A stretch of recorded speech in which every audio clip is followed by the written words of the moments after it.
You ever have one of those days where you wake up thinking, today's going to be simple, just you, your family, a few chores, nothing wild? Yeah, that's exactly how my Saturday started. Sun pouring in through the blinds, no clouds in sight, the whole neighborhood still kind of humming with that peaceful weekend vibe. My wife Lisa finally got a break from the hospital.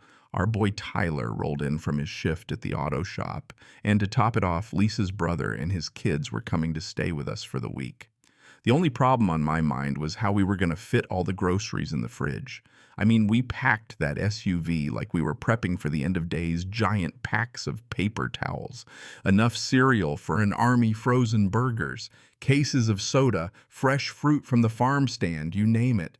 Bags and boxes stacked so high in the trunk, Tyler joked about needing a forklift. So we pull into the driveway on Elm Street, grinning, everybody laughing, just feeling normal and grateful. And then, like something out of a sitcom that suddenly goes dark, it all goes sideways. Right. As we're hauling the bags up to the porch, here comes Mrs. Harrove, our friendly neighbor from across the street, the one with the helmet, blonde hair, and the bubblegum pink sweater looking like she's about to wage war on the dandelions in her yard. She drops her garden hose, squints at us, then starts yelling, her voice shooting across the street like a siren. "What the hell are you people doing trying to open a corner store in my neighborhood?" She's got her finger out face, turning so red I thought she was gonna pop. I just stood there, hands full of groceries, Tyler by my side in his work shirt and braids. Both of us frozen while she rants about us being scammers, hustlers, accusing us of running some kind of illegal business right out of our garage. Let me tell you the venom in her voice. That old school scene on the news kind of hate. She's like, "I know your type, always scheming for a quick buck." I tried to keep it together mainly for Tyler, who's 18 and a good kid, but he's got that fire, I've told him a million times. Stay cool, don't give them an excuse. So I take a breath and say, "Real calm, ma'am, you're way off base here. This is just groceries for our family. Relatives visiting, that's all." But does she back down? Nope. She steps right up to the sidewalk, glaring at us like she's the neighborhood sheriff. "Don't lie to me. Nobody buys that much food. What are you hoarding for the black market? And your son, look at that hair, those clothes. I know exactly what you're about. No good, just like the rest." Tyler's knuckles went white on the bag handles. He snaps, "What do you mean, my kind?" And my heart just about stopped. I reached for his shoulder, whispered, "Stay cool, son. Don't feed the troll." But now she's yelling at Tyler, calling him disrespectful punk like we're the villains on her front lawn. That's when I lost it. I stepped forward, voice shaking but low. "You need to get off our property now. This is harassment." But she flips it in a heartbeat, grabbing her chest and hollering about how she's a frail old widow and we're threatening her. I'm calling the police. She's on her phone screaming, telling 911 about aggressive men with a trunk full of stolen goods. All I could think was, here we go. Tyler, thank God, starts filming on his phone. Smart kid. Sirens wailed, blue and red lights flashing, neighbors poking their heads out. Just like that, we weren't a family unpacking groceries, we were suspects in our own driveway. Cops show up, two of them both. White one with a tired mustache, the other young and jittery like it's his first week. Of course, they head straight to Mrs. Harrove, who's putting on an Oscar-worthy performance, tears and all. They threaten me. Just look at their car. Probably stolen goods. The young cop gives us the stink-eye hand on his holster. The older one nods along. Then they finally wander over, standing just off our driveway like we might bite. "Got a report of threats. Mind if we check your vehicle?" Not really a question. I swallow my pride. "Go ahead. It's just food." They poke around, checking every bag, even look suspiciously at a boxed coffee maker. Finally, the older guy shrugs. "Looks like groceries to me." The young one's not convinced, runs my ID, comes back clean, then hits us with the advice. "All right, everything checks out, but next time, be better neighbors, keep it down. We don't want to come back out here." Tyler's about to explode, but I hold him back. The cops drive off, leaving us with melting ice cream and every neighbor staring through the blinds. Mrs. Harrove. She just stands there smirking, then waddles inside like she just won the lottery. Inside, Lisa's shaking, hugging me tight, face pale from watching it all through the window. She called the cops over groceries. I tell her everything, every racist dig, every accusation. Lisa's furious, and she's right. We can't let her get away with this. Tyler, eyes blazing, holds up his phone. We've got proof. People need to see this. I'm a private guy, hate the spotlight, but my family's fired up. So we sit at the kitchen table, food forgotten, and write a post. Calm, factual, just the truth, how it started, how the police treated us, how all we want is to feel safe at home. Tyler hits share on Twitter, Instagram, the local Facebook group. At first, it's just a trickle, some likes, a few supportive comments. This is insane, I'm so sorry. Then it blows up. Thousands of views overnight. Outrage everywhere. It's 2025. How is this still happening? People praise my calm, which, let's be real, was pure survival instinct.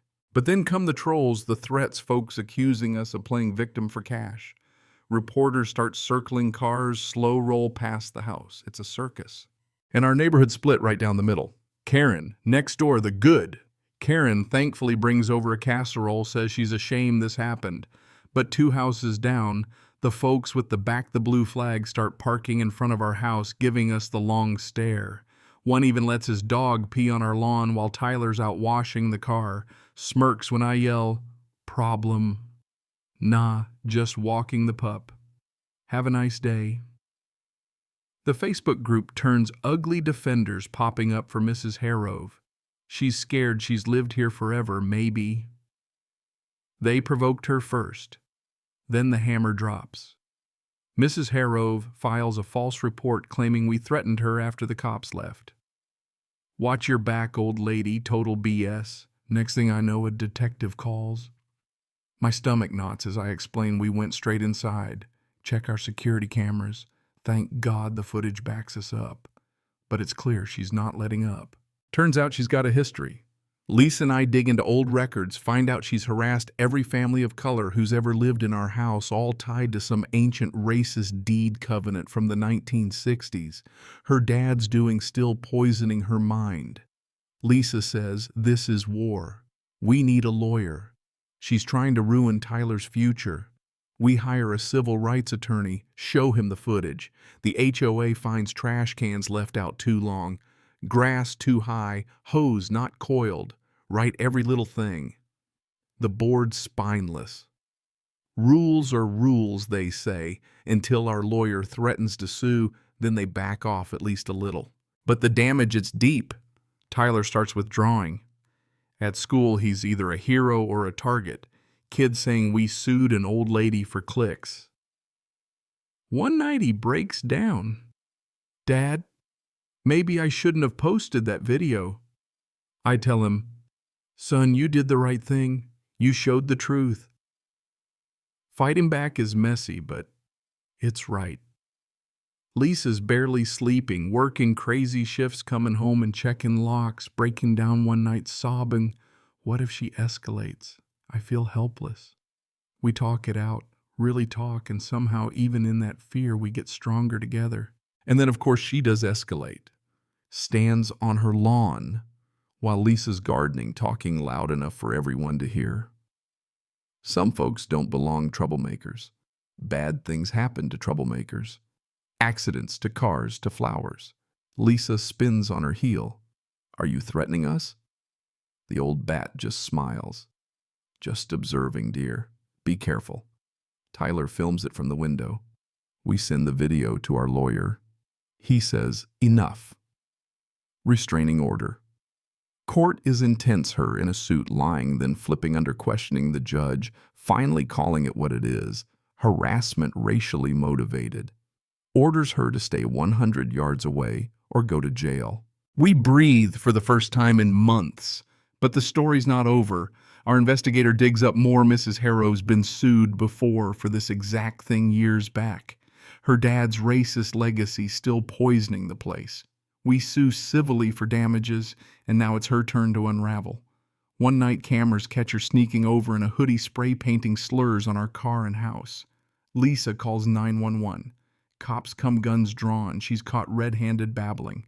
They arrest her on the spot. Probation finds mandatory counseling, restraining order extended to 10 years. Insurance pays out big, covering all our costs. And just like that, she's gone, moving trucks, hauling her stuff out the house up for sale. The neighborhood changes overnight.